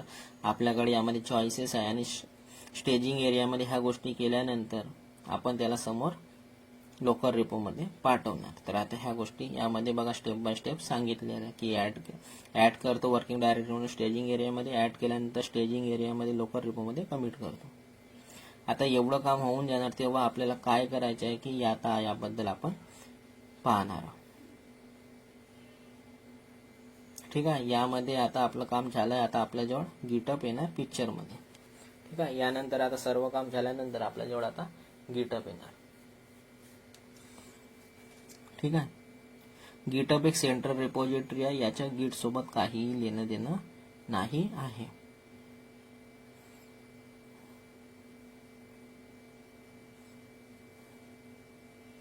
आतापर्यंत मी आपल्याला EC2 लिनक्स मशीन मध्ये काम करून दाखवत होतो. ठीक आहे, AWS वर. होऊ शकतं की समोर माझी मशीन खराब झाली तर आता हा डेटा आपल्याला दुसऱ्या जागेवर पण असायला पाहिजे. मी कॉन्सेप्ट मध्ये ह्याच गोष्टी सांगितलं की आपल्या पीसी मधलं डेटा खराब झाला किंवा फाईल करप्ट झाली तर आपल्याला दुसरा ऑप्शन काय आहे, सेंट्रल रिपॉझिटरी. तर आपल्याला याच कॉन्सेप्टला समजायचं आहे की आता बघा आपलं जी EC2 मशीन मध्ये सर्व डेटा फाईल बनवून गेली, परंतु आता आपल्या यामध्ये डेटा खराब झाला. तर आता अशा वेळेस आपल्याला दुसरा ऑप्शन पण आपल्याजवळ पाहिजे. तर यासाठी कारण DBCS चे मीनिंग आहे की सर्व्हरमध्ये डेटा अवेलेबल आहे आणि लोकल मशीन मध्ये पण अवेलेबल आहे. डिस्ट्रीब्युटेड व्हर्जन कंट्रोल सिस्टमचा हाच कॉन्सेप्ट आहे की आपला जो डेटा आहे तो दोन्ही जागेमध्ये अवेलेबल आहे. एक तर हार्ड डिस्क मध्ये पण आहे आणि एक सेंट्रल रिपॉझिटरी मध्ये पण अवेलेबल आहे. तर डेटा लोकल मशीन मध्ये अवेलेबल आहे तर आपण आपल्या डेटाला दुसऱ्या जागी पण ठेवू शकतो. जसं मला सेंट्रल सर्व्हर मध्ये ठेवायचे आहे, जसं की गिटहब मध्ये ठेवायचे आहे. गिटहब एक स्टोरेज आहे ज्यामध्ये आपल्याला कोड अवेलेबल असतो किंवा आपण त्याला पाठवू शकतो, त्यामध्ये स्टोअर करून ठेवू शकतो. कारण की आपल्याला एक बॅकअप फाईल ठेवायची राहते की एक फाईल खराब झाली तर आपल्याला दुसऱ्या फाईलमधून त्या डेटाला रिकव्हर करता आलं पाहिजे. तर यासाठी आपलं कोड एखादी लिनक्स मशीन खराब झाली तर त्या कोडला आपल्याला एक फाईल ठेवायची आहे. त्यासाठी त्या कोडला काय करणार, त्या कोडला गिटहब मध्ये पुश करून देणार. तर गिटहब मायक्रोसॉफ्टचे आहे. मायक्रोसॉफ्टने गिटहबला घेतला आहे. ही एक सर्व्हिस आहे ज्यामध्ये आपण आपल्या कोडला स्टोअर ठेवू शकतो. गिटहब जो आहे सेंट्रलाइज म्हणजे डिस्ट्रीब्युटेड व्हर्जन कंट्रोल सिस्टम मध्ये आपल्या दोन कॉपी असतात. एक आपल्या हार्ड डिस्क मध्ये पण असतं किंवा आपल्या मशीन मध्ये, आणि एक सेकंड कॉपीला आपण स्टोअर करून ठेवतो सेंट्रल सर्व्हर मध्ये. सेंट्रल सर्व्हर मध्ये आपण म्हणजे गिटहब यूज करतो. ठीक आहे, वेगवेगळे लोक वेगवेगळे यूज करणार, परंतु मी यामध्ये गिटहबला यूज करणार. यामध्ये दोन प्रकारच्या रिपॉझिटरी असतात, पब्लिक रिपॉझिटरी आणि private repository. Public repository free आहे, प्रायव्हेटचे आपल्याला पैसे द्यावे लागतात, पेड आहे. कारण हाच कारण आहे की एक नवीन गिटहब येण्याचे, म्हणजे हाच कारण आहे की नवीन यामध्ये गिटलॅब येण्याचे, गिटहब नाही गिटलॅब येण्याचे. ठीक आहे, गिटहब पेड आहे आणि जो गिटहब आहे तो फ्री आहे आणि गिटहबचे काही सर्व्हिसेस फ्री आहे. बघा, हाच कारण आहे की यामध्ये जो गिटलॅब आलेला आहे तो फ्री आहे आणि हा जो गिटहब आहे तो पेड आहे. कारण जेव्हा मायक्रोसॉफ्टने गिटहबला घेतलं तेव्हापासून लोकांना वाटलं की आता हा जो मायक्रोसॉफ्ट आहे, कारण की मायक्रोसॉफ्टचे ज्या पण सर्व्हिसेस आहेत त्या पेड आहे, त्यामुळे वाटलं की हा आता आपल्याला चार्जेस घेणार. तर आपल्याला या प्रकारे आता आपल्याला ओपन सोर्स नाही मिळणार. पहिले गिटहब हा ओपन सोर्स होतो, परंतु त्याला मायक्रोसॉफ्टने घेतलं तेव्हापासून तो त्याला पेड केलेला आहे आणि मायक्रोसॉफ्टच्या ज्या पण सर्व्हिसेस आहेत त्या पेड आहेत. यांना वाटलं की आता या वेळेला प्रॉब्लेम येणार, तर प्रत्येक गोष्टीमध्ये आपल्याला चार्जेस द्यावे लागते. तर पहिले कंपनी ह्या गोष्टी करत होत्या घेतल्यानंतर. त्यानंतर डेव्हलपरने याच प्रॉब्लेममुळे, पेड असल्यामुळे याच प्रॉब्लेमला सॉल्व्ह करण्यासाठी कंपनीने गिटलॅब बनवलं, जो एक ओपन सोर्स आहे. यामध्ये फ्री आहे, पब्लिक आणि प्रायव्हेट रिपॉझिटरी, आणि हा खूप चांगला पर्याय आहे. याला आता लोक प्रिपेअर करत आहे गिटलॅबला, कारण ती गिटलॅब हा जो आहे तो फ्री आहे आणि ओपन सोर्स आहे. आणि आपण गिटलॅब आणि गिटहबला या दोघांनाही आपण यूज करतो आणि आपण लॅबमध्ये गिटहबचं यूज करणार आहे. ठीक आहे,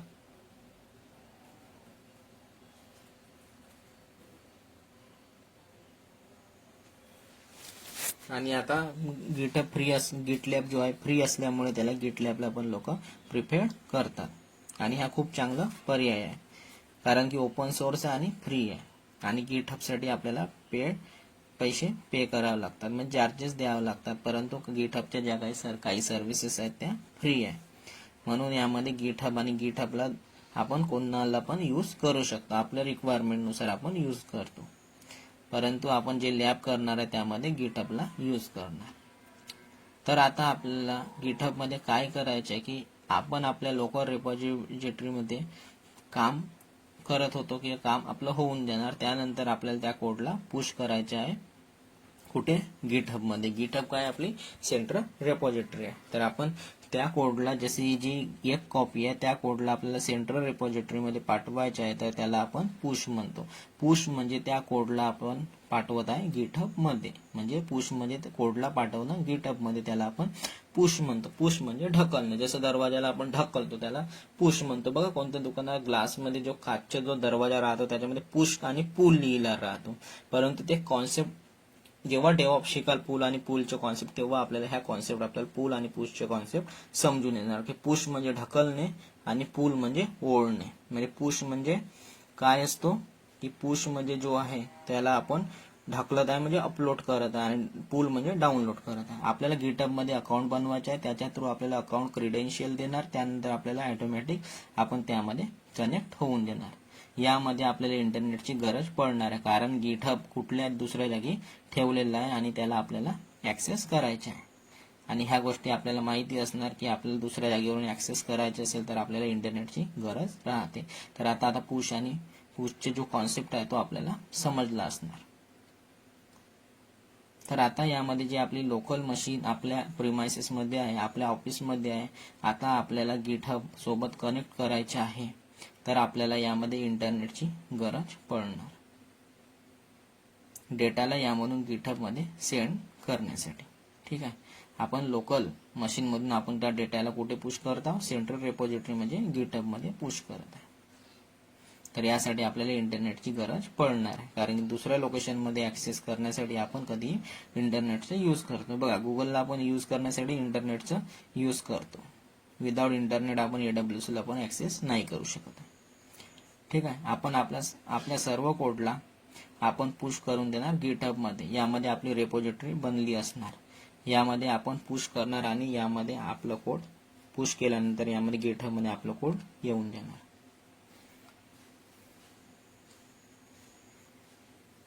त्या कोडला आपण पुश करणार गिटहब मध्ये.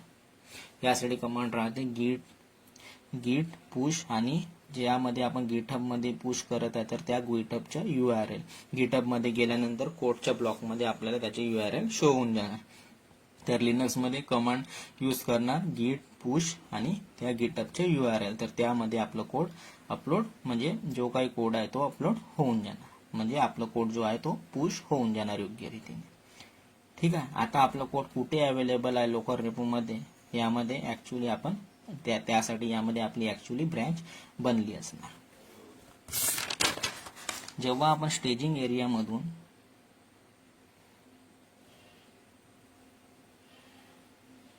लोकल रेपो मध्ये कोड पाठवतो तेव्हा त्यामध्ये बाय डिफॉल्ट एक ब्रँच राहते. त्या ब्रँचला आपण मास्टर ब्रँच म्हणतो. जी बाय डिफॉल्ट यामध्ये जी ब्रँच राहते ती मास्टर ब्रँच राहते. ह्या गोष्टी पण मी यामध्ये आपल्याला दाखवून देणार. ठीक आहे. कारण की त्यामध्ये दिलेच असते, तर त्यामध्ये मी ह्यामध्ये स्वतःहून थोडी म्हणजे असं म्हणणार आहे, त्यामध्ये ऑलरेडी ह्या गोष्टी डिफाईन असतात बाय डिफॉल्ट.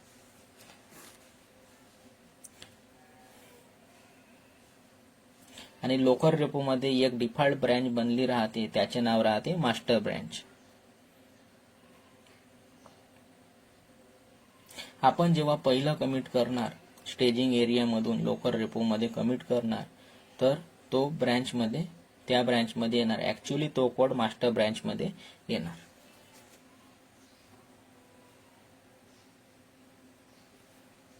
ठीक आहे.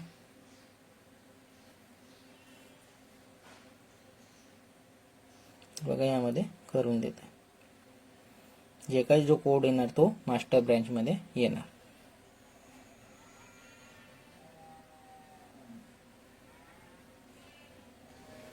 आता मास्टर ब्रँच मधून त्या कोडला पुश करणार गिटहबच्या सेंट्रल रेपॉझिटरी मध्ये. त्यामध्ये आपण एक ब्रँच बनली असणार, त्यामध्ये आपण त्यामध्ये कोडला पुश करणार. गिटहब मध्ये पण एक ब्रँच बनलेली असणार, तर त्यामध्ये आपण त्या कोडला पुश करणार. पुश करून दिला आणि मी सांगितलं की खूप सारे एम्प्लॉई एक टीम मध्ये काम करतात, तर याच्यासाठी ह्या गोष्टी यामध्ये इझी होऊन जातात की गिटहब मध्ये कोड पुश केल्यानंतर. कारण की एका टीम मध्ये खूप सारे एम्प्लॉय काम करत आहे, तर त्यांना जेव्हा ते काम करणार तर या गिटहब मध्ये जाऊन त्या कोडला ते पुल करून त्यामध्ये काम करू शकतात. तर बघा आता यामध्ये आपण त्या कोडला पुश करून दिलेला आहे गिटहबमध्ये. गिटचा पर्पज हाच होता की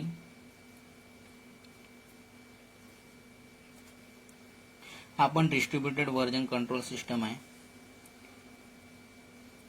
तर सर्व एम्प्लॉई आपापसात काम केलं पाहिजे, एकमेकाचं कोड यामध्ये पाहू शकतात. यामध्ये पारदर्शिता आहे, म्हणजे कोणीही कोड लपवू नाही शकत आणि काय एरर आलं त्या गोष्टीमध्ये पण त्यांना समजून येऊ शकतो. आणि कोणत्या व्यक्तीने कोणत्या एम्प्लॉईनी या कोडमध्ये काय काम केलेलं आहे ह्या सर्वांना माहिती असणार. तर यासाठी यामध्ये हा गिटचा पर्पज आहे. आणि गिट हा डिस्ट्रीब्युटेड व्हर्जन कंट्रोल सिस्टम आहे. आणि CVCS आणि DVCS यामध्ये काय डिफरन्स आहे ह्या गोष्टी आपल्याला खूप चांगल्या प्रकारे समजला असणार. तर यामध्ये हे कोड एकमेकाचे पाहू शकतात.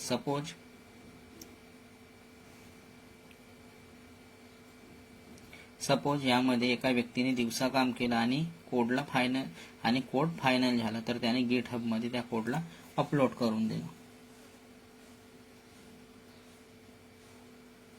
ठीक आहे, त्यांनी कोडमध्ये काम केलं आणि त्याला योग्य वाटलं तर त्याने त्या कोडला गिटहब मध्ये अपलोड करून दिलं, म्हणजे त्या कोडला पुश करून दिलं. तर आता माझ्या कंपनीचा दुसरा व्यक्ती आहे, तो सिंगापूरमध्ये अवेलेबल आहे.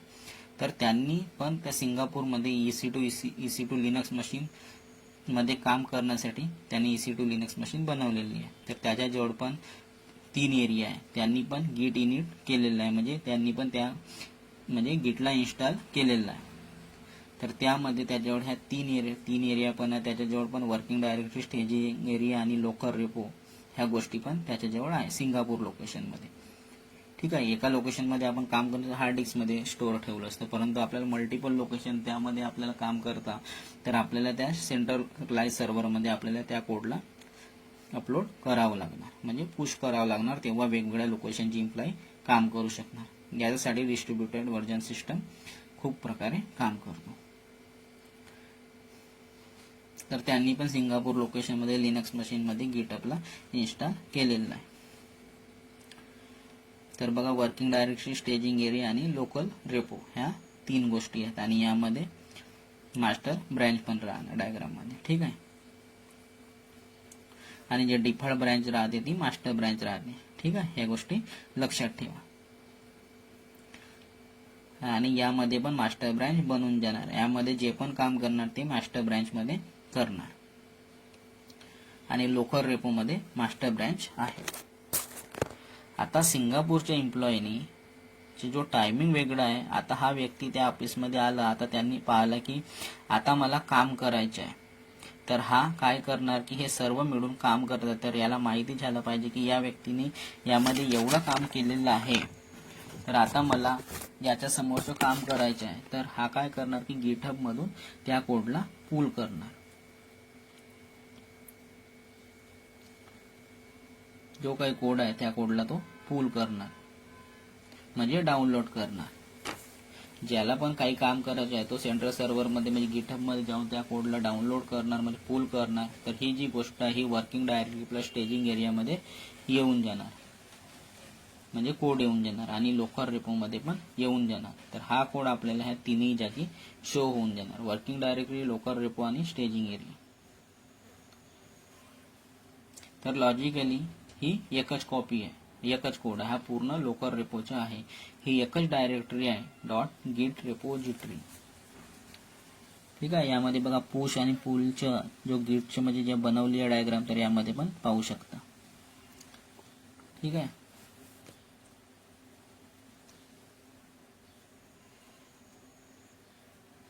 तर यामध्ये पण 3 गोष्टी आहेत. बघा, 3ही जागी शोध आहे, वर्किंग डायरेक्टरी, स्टेजिंग एरिया आणि लोकल रेपो आहे.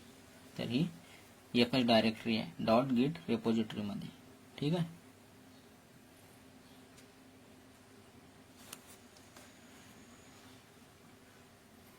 डायग्राम मध्ये पहा. डायग्राम वरून कॉन्सेप्ट खूप इझिली समजून जातात.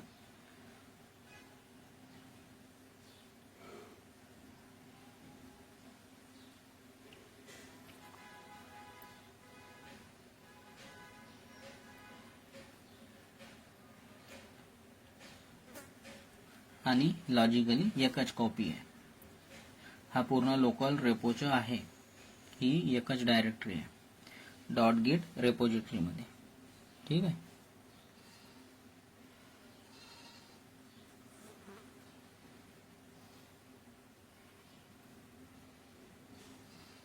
रेपोजिटरीला मी शॉर्ट फॉर्म रेपो लिहितो किंवा रेपो पण म्हणतात IT इंडस्ट्रीमध्ये, आणि लिनक्समध्ये शॉर्ट फॉर्मच यूज होतात. ह्या गोष्टी लक्षात ठेवा.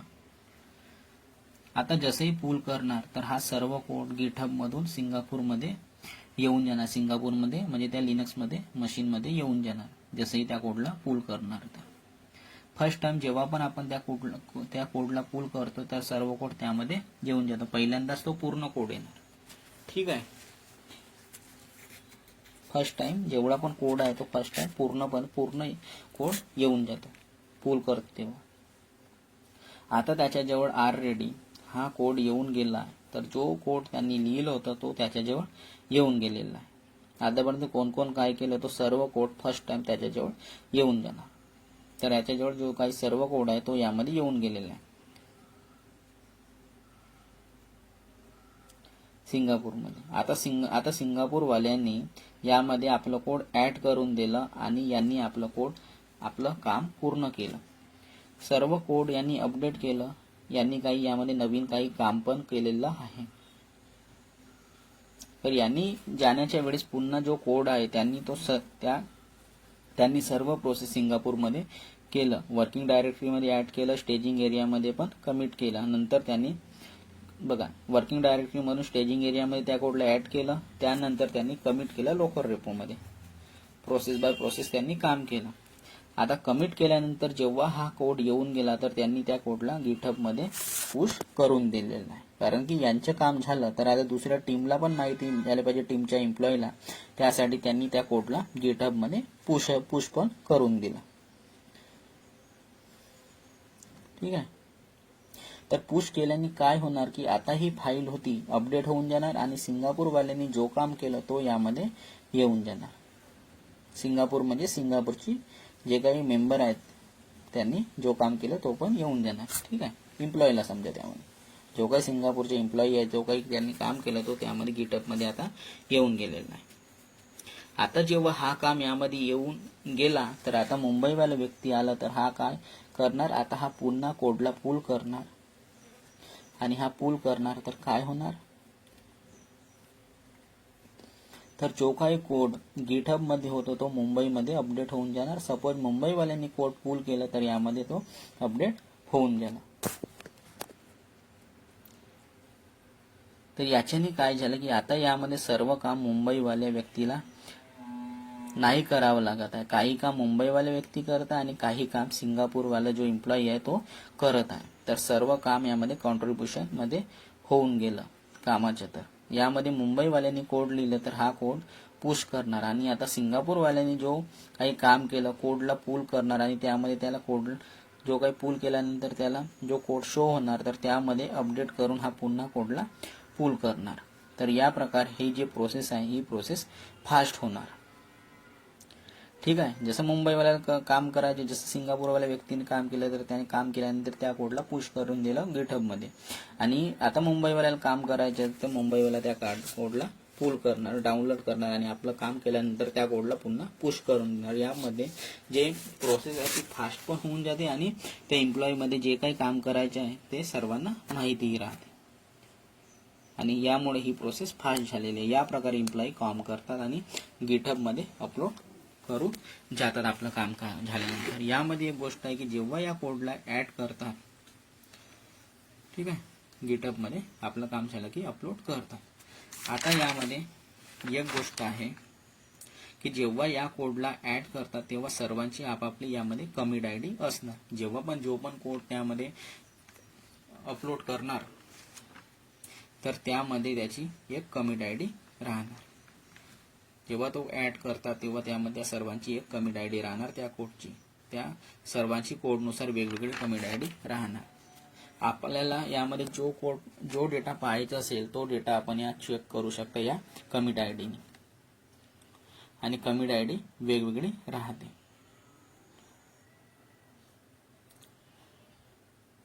तर या पद्धतीने त्या कमिट आयडीने त्या डेटाला आपण चेक करू शकतो आणि 40 अल्फान्यूमेरिकल ही कमिट आयडी राहते. यामध्ये कोडचे वेगवेगळे व्हर्जन बनलेले आहे, तर त्या कमिट आय डीने आपण चेक करणार. तर कोणत्या व्यक्तीने त्या कोडमध्ये काय काम केलेलं आहे किंवा काय काम केलं होतं आणि केव्हा केलं होतं ह्या गोष्टी आपल्याला माहिती होणार. पुल पुश पण माहिती होणार की केव्हा केलेलं होतं, कोणत्या कोडमध्ये काय एरर आहे ह्या गोष्टी पण त्या गोष्टी आपल्याला माहिती होणार. तर त्या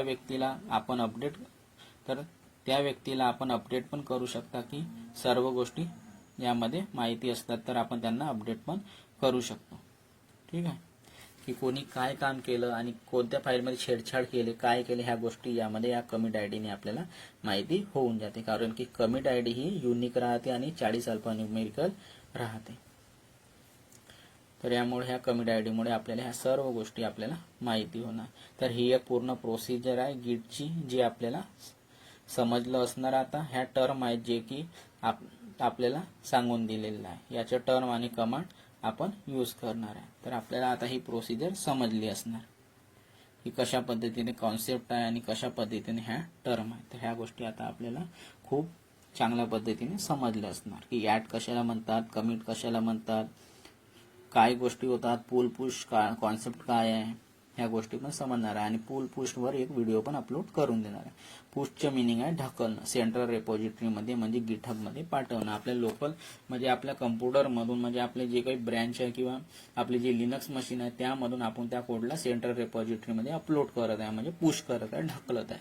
जसे एखादी बॉल बघा, बॉलला आपल्याला फेकायचं म्हणजे आपण त्या बॉलला पुश करत आहे, म्हणजे तो बॉल एका डायरेक्शनमधून दुसऱ्या डायरेक्शनमध्ये जात आहे. या पद्धतीने या कॉन्सेप्टला समजा पुशच्या. मुंबई गिट ही डायरेक्टरी आहे, ही गिट इनिट कमांडनी लोकल रेपॉझिटरी बनून जाणार. म्हणजे इनिट म्हणजे इनिशियलायझेशन. वर्किंग पेस ती जागा आहे ज्यामध्ये कोड लिहिलं त्यानंतर त्या कोडला आपण ऍड करतो स्टेजिंग एरियामध्ये. ठीक आहे, ह्या गोष्टी मी आपल्याला सांगितलं आहे. ज्या गोष्टीला आपल्याला कमिट करायचं आहे त्याला स्टेजिंग एरियामधून ऍड करतो, म्हणजे कमिट करतो. आपल्या डेटाला फायनलाइज करून आपण त्या डेटाला सेव्ह करतो स्टेजिंग एरियामध्ये की कोणतं कोड योग्य आहे. त्यानंतर त्या कोडला फायनलाइज केल्यानंतर त्या कोडला लोकल रेपॉझिटरीच्या आतमध्ये आपण पाठवतो. म्हणजे प्रत्येक वेळी यामध्ये वेगळी आयडी कमिट आयडी नी सेव्ह होऊन जाणार. ठीक आहे, वर्किंग डायरेक्टरीमध्ये आपण कोड लिहितो, म्हणजे वर्किंग स्पेस म्हणजे कोड लिहितो. त्यानंतर त्या कोडला आपण ऍड करतो स्टेजिंग एरियामध्ये आणि स्टेजिंग एरियामध्ये त्या कोडला फायनलाइज करतो की हा कोड योग्य रीतीने आहे. त्यानंतर सर्व गोष्टी झाल्यानंतर त्या कोडला आपण लोकल रेपॉझिटरीमध्ये कमिट करून देतो. आणि प्रत्येक वेळी त्या कमिट आयडी म्हणजे सेव्ह करतो तेव्हा कमिट आयडी एक वेगळी राहणार, म्हणजे प्रत्येक वेळी वेगळी कमिट आयडी सेव्ह होणार. तर बघा, यामध्ये मी एक्झाम्पल सोबत सांगून देतो की कशा पद्धतीने वेगवेगळ्या कोडची कमिट आयडी जनरेट होणार. तर बघा, कोड लिहितो, जसं एबीसी कोड आहे, XYZ जसं CPX, या पद्धतीने वेगवेगळ्या फाईल लिहिल्या तर यांची वेगवेगळी कमिट आयडी क्रिएट होणार. तर बघा, एबीसी या कोडची वेगळी कमिट आयडी झाली, XYZ कोडची वेगळी कमिट आयडी झाली आणि CPX या कोडची वेगळी कमिट आयडी झाली. तर आता मला एबीसी मध्ये पाहायचे आहे की काय केलं आहे, तर एबीसीची कमिट आयडी आपण पाहणार.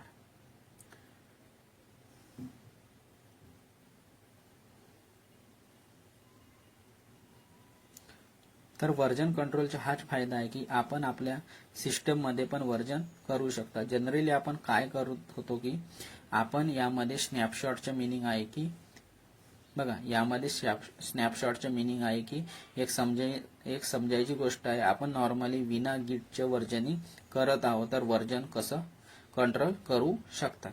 ठीक आहे, आपण सपोज एक कोड लिहिलं, त्यामध्ये 2 MB कोड आहे.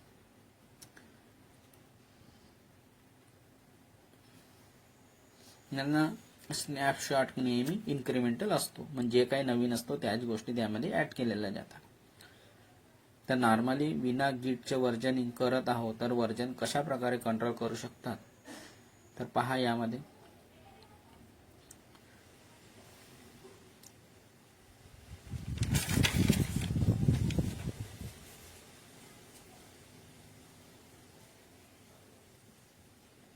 तर बघा, यामध्ये सांगत आहे. तर सपोज एक कोड लिहिला, 2 MB कोड आहे. आणि आपण आपल्या लॅपटॉपमध्ये सेव्ह करून दिला, म्हणजे हा झाला व्हर्जन 1. ठीक आहे, कोड लिहिला 2 MBचा, हा झाला व्हर्जन 1. आता व्हर्जनिंगला समजा तुम्ही. ठीक आहे, कशा पद्धतीने राहा, याला सेव्ह केलं, हा झाला व्हर्जन 1 म्हणू याला. ठीक आहे, यानंतर आपण दुसऱ्या दिवशी आपण त्या कोडमध्ये काही चेंज केलं, दुसऱ्या दिवशी आला ना यामध्ये काही चेंज केलं, ती फाईल जी आहे ती अपडेट करून 2.2 MBची झाली. म्हणजे ही फाईल आता 2.2 MBची झाली. अपडेट केलं, काही मध्ये यामध्ये चेंजेस केलं, तर ही फाईल आता झाली 2 MBची 2.2 MBची. आणि याच्यासोबत आणखी फाईल ऍड आहे, तर आता यामध्ये काही कोड ऍड केलं तर याला व्हर्जन 2 करून दिलं. तर ठीक आहे, यामध्ये काही ऍड केलं तर हा झाला व्हर्जन 2 आणि या फाईलला सेव्ह करून दिलं. आता ही फाईल सेव्ह केली तर ही फाईल आता 3 GBची झाली. ठीक आहे, या पद्धतीने ऍड करतात, ही फाईल मोठी वाढत, साईज जो साईज आहे तो वाढत आहे. नेक्स्ट आणखी दुसऱ्या दिवशी जे काही नेक्स्ट दिवस आहे त्या दिवशी आपण आलो आणि यामध्ये आणखी काही काम केलं, तर याच्या व्हर्जन 3 नावाने सेव्ह करून दिलं. तर ही फाईल झाली आता 4 GB. अशा प्रकारे आपण एक्झिस्टिंग डॉक्युमेंट्सला अपडेट करत जाणार आणि सेव्ह करत जाणार. तर ही जी स्टोरेज आहे ही आपली लवकर वेस्ट होऊन जाणार या प्रकारे, कारण की जो डेटा वाढत आहे तो साईज वाढत आहे आणि तो यामध्ये जुना डेटा पण यामध्ये ऍड होऊन ती फाईल सेव्ह होत आहे, कारण आपण या फाईलला पुन्हा पुन्हा सेव्ह करत आहे. तर यामध्ये नवीन काम पण ऍड होत आहे, तर ही स्टोरेज स्पेस आहे ती वाढत आहे आणि वेस्ट पण होत आहे.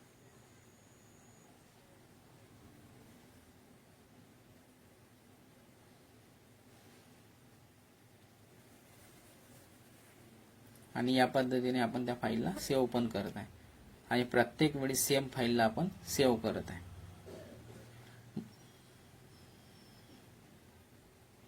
आणि यामध्ये नवीन फाईल पण ऍड करत आहे, तर यामध्ये जे काही आहे ते सेम फाईलला आपण सेव्ह करत आहे आणि स्टोरेज स्पेस आहे ती वाढत आहे. तर फाईलच्या आणि प्रत्येक वेळी सेम फाईलला सेव्ह करत आहे, म्हणजे सर्व डेटा सेव्ह असलं पाहिजे व्हर्जनच्या नावाने. तर आज मी हा जो काम केला आहे तो दुसऱ्या दिवशी या प्रकारचं काम होत आहे. याच्याने आपली जी स्टोरेज आहे ती खूप जास्त खराब होत आहे. याप्रमाणे 1 TB ची स्टोरेज आपल्याजवळ आहे, तर ती सर्व स्टोरेज जी आहे ती खराब होऊन जाणार याप्रमाणे. तर या पद्धतीने ही जी स्टोरेज आहे ही पूर्ण स्टोरेज ही खराब होत आहे, म्हणजे वेस्ट होत आहे, कारण की जुन्याच डेटामध्ये ऍड करत आहे, तर त्या प्रत्येक वेळेस त्या जुन्या डेटाला यामध्ये नवीन डेटामध्ये स्टोरेज स्पेस घेत आहे. तर या पद्धतीने जी 1 TB ची हार्ड डिस्क आहे स्टोरेज आहे ती यामध्ये वेस्ट होत आहे, खराब होत आहे. तर यामध्ये मग यामुळेच यामध्ये स्नॅपशॉटचं कॉन्सेप्ट आलेला आहे. तर स्नॅपशॉट जो घेण्याचे पर्पज काय आहे की यामध्ये आपण म्हणजे 1000 कोड लिहिलं, म्हणजे 1000 कोड लिहिला, 1000 लाईन, आणि यामध्ये आपण फक्त 4 लाईन लिहिलं. तर जेव्हा आपण स्नॅपशॉट घेणार तर त्या स्नॅपशॉटमध्ये फक्त 4 लाईन सेव्ह होणार आणि पूर्ण कोड यामध्ये कॉपी नाही करत आहे. जो इन्क्रिमेंटल बॅकअप आहे, म्हणजे जो स्नॅपशॉट असतो तो इन्क्रिमेंटल असतो, म्हणजे ज्या लाईन म्हणजे आपण जुनं कोड आहे त्यामध्ये नवीन लाईन ऍड करणार, तर त्याच या नवीन लाईनच्या आहेत त्याच नवीन लाईनसाठी तो स्टोरेज यूज करणार आणि जुनं डेटामध्ये ह्या फक्त 4 लाईनला ऍड करून त्या स्टोरेजला डिक्लेअर करणार. म्हणून यामध्ये जो असतो तो स्नॅपशॉट इन्क्रिमेंटल असतो, म्हणजे इन्क्रिमेंटल बॅकअप, म्हणजे ज्या ज्या लाईनमध्ये चेंज केला आहे किंवा ज्या ज्या लाईनमध्ये नवीन ऍड केला आहे त्यालाच तो समोर स्टोअर करणार, बाकी डेटाला तो ऍज इट इज घेऊ शकतो. फ्युचरमध्ये आता सपोज यामध्ये XYZ आणि यामध्ये ABC लिहिलं, ठीक आहे, तर या पद्धतीने जो आहे तो स्नॅपशॉट इन्क्रिमेंटल असतो. ठीक आहे, जो काही नवीन लाईन आहे, ज्या काही नवीन लाईन आहे त्याच लाईनला त्यामध्ये सेव्ह करतो. इन्क्रिमेंटल बॅकअप म्हणजे ज्या ज्या लाईनमध्ये चेंज केला आहे किंवा ज्या लाईनमध्ये नवीन ऍड केला आहे त्यालाच तो समोर स्टोअर करतो आणि जुन्या कोडला जसं जे तसं ठेवतो, म्हणजे बाकीचा जो डेटा आहे तो ऍज इट इज घेऊ शकतो. फ्युचरमध्ये आता सपोज यामध्ये आपण XYZ आणि ABC लिहिलं, तर ABC मध्ये सेव्ह करण्याची काय गरज आहे, कारण XYZ आणि ABC यामध्ये सेव्ह आहे, तर मी असं टर्मिनॉलॉजीचे यामध्ये या प्रकारच्या टर्मिनॉलॉजीचे यूज करणार की XYZ आणि ABC त्यामधून उचलून आलं पाहिजे आणि जेव्हा मला पाहिजे नेहमी मला त्याला सेव्ह करावं नाही लागलं पाहिजे. ठीक आहे. ज्यामध्ये जो काही नवीन डेटा आहे तोच त्यामध्ये स्टोअर होणार. तर EAWS चे S3 बकेट मध्ये पण हाच काम असतो स्नॅपशॉटच्या. आणि या प्रकारे यामध्ये टर्मिनॉलॉजी यूज केली जाते स्नॅपशॉटमध्ये की जे काही नवीन गोष्टी आहेत त्याच गोष्टीचे तो स्टोअर करतो. अदरवाईज ज्या जुन्या गोष्टी ऑलरेडी स्टोअर आहे त्याला तो पुन्हा स्टोअर नाही करत. यामध्ये जे काही स्टोरेज आहे ती आपली खूप प्रमाणात वाचली जाते. म्हणजे जी काही स्टोरेज आहे ती वेस्ट नाही होत. S3 बकेटमध्ये पण हाच कॉन्सेप्ट यूज म्हणजे जो काही कॉन्सेप्ट आहे तोच यूज होतो स्नॅपशॉटचे. तर कमिट जे असतात ते इन्क्रिमेंटल असतात. यामध्ये सर्वात पहिली टर्म आहे रेपोजिटरी. ही रेपोजिटरी लोकल आणि सेंट्रल पण राहते. लोकल आपल्या स्वतःच्या लिनक्स मशीनमध्ये पण बनते, म्हणजे हार्ड डिस्क मध्ये पण बनते असं PC समजा. आणि लोकल रेपोजिटरी आहे आणि गिटहब मध्ये बनतो. तर ती गिटहब जो आहे तो सेंट्रल रेपोजिटरी आणि जे हार्ड डिस्क आहे जे PC मध्ये स्टोअर राहते ती आहे लोकल रेपोजिटरी. तर आता आपल्याला यामध्ये किती स्टेजेस आहे गिटमध्ये आणि टर्म काय आहे ह्या गोष्टी आता आपल्याला खूप चांगल्या प्रकारे समजलं असणार. तर आता यामध्ये काही टर्म आहेत. नेक्स्ट क्लासमध्ये त्या टर्म बद्दल पण मी म्हणजे काही जे गोष्टी आहेत जसं रेपोजिटरी काय आहे, कमिट काय, याबद्दल मी समोरच्या क्लासमध्ये मी सांगणार आहे. तर आता आपल्याला गिटच्या 3 स्टेजेस समजले असणार. वर्किंग डायरेक्टरी, स्टेजिंग एरिया आणि लोकल रेपो. आणि याच्या ज्या काही कॉन्सेप्ट आहेत बाकीच्या टर्म ह्या गोष्टी आपल्याला समजलं असणार. तर फ्रेंड्स या व्हिडिओमध्ये एवढंच. Bye bye.